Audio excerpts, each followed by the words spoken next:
Welcome to the NASCAR.com post-race show. We have wrapped up the Coke 0400. Activity still taking place in Victory Lane. Tony Stewart has done it again.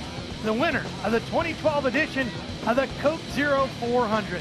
Plenty of pictures yet to go. Hi everybody, Ralph Sheheen along with our TNT crew chief Larry McReynolds. It was a wild night here at Daytona, just as you would expect. That last run to the checkers, Larry, wild like Daytona always is. Well, yeah, we ran almost half the race before we got the first caution. I think the first caution didn't come to about lap 80, but then you look at the last 15 laps, we had those 2 or 3 cautions. We know that the drivers were a bit conservative in the beginning, watching their water temperature and water pressure and oil temperature, try not to overheat. But as we well predicted, when we got to those last 10 laps, they blocked the gauges out. It was all about pushing, but Tony Stewart qualified second yesterday as time was disallowed in a post-qualifying inspection. Started at the rear of the field, hung at the back for the first part of the race, but then he said, you know what, I think it's time to go. I'm tired of being at the back. Well, hopefully you saw our race coverage live on TNT and True TV. If you missed it, let's take you to the highlights right now and show you how it unfolded. That's Roger Penske's plane coming in from Charlotte. On board Sam Hornish because A.J. Allmendinger failed the drug test us today. Yeah, Penske Racing was just notified just about 2 hours before the race. As we went to green, boy, up front, the Roush cars looked good early on. That's Greg Biffle and Matt Kenseth leading the way. Yeah, those 2 drivers led 126 laps total. Problems at the tail end of the field. Flat tire for Sam Hornish. Major damage to the left rear of that car as that tire went spinning around in the body. Yeah, it appeared the left rear tire came apart. That's what brought that very first caution out at lap 81. That sent everybody to pit road. Watch the 39 of Ryan Newman. He gets together with Jeff Gordon, collects Casey Sane, and slides into the pit box of Brad Keselowski. Fortunately, everybody okay. What a close call for those crew members here. How about Kurt Busch in the 51, the winner from the Nationwide Series race, trying to make it 3 wide up through the middle, gets into Trevor Bayne. This was kind of the mini big one early in the race. It was, and then things would get crazy later on.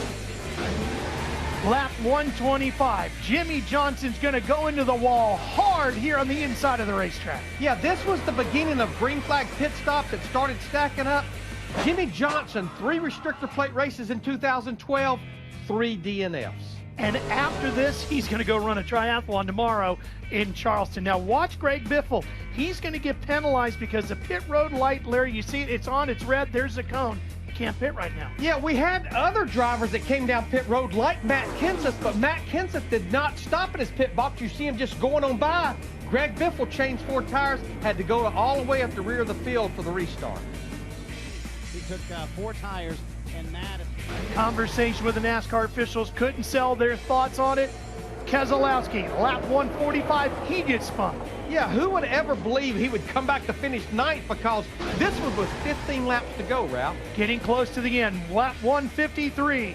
Denny Hamlin gets in, gets loose, he gets bounced around like a pinball. This was the quote-unquote big one of the night, and it tore up a lot of race cars. Yeah, Jeff Gordon was involved, Trevor Bayne, Montoya Ambrose, Kyle Busch, Clint Boyer. It truly was the big one. Then we come to the green-white checker. Tony Stewart is up high. Look at the save Jeff Burton makes in the 31.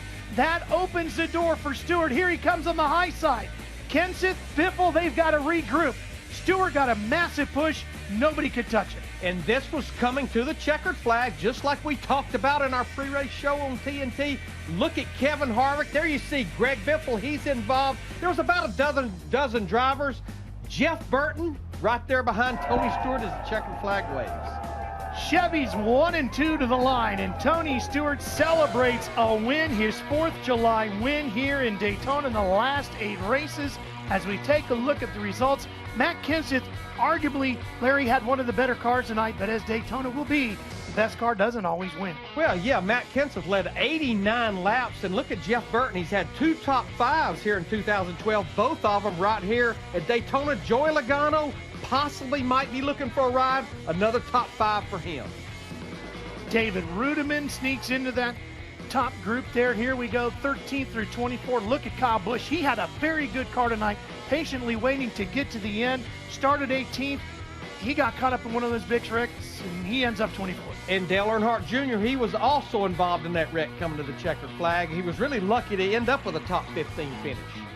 Jimmy Johnson, as we said, he's off to Charleston, South Carolina now. Actually going to run a triathlon on Sunday there before he goes off to Loudon. Michael McDowell credited with the 43rd and final spot here tonight.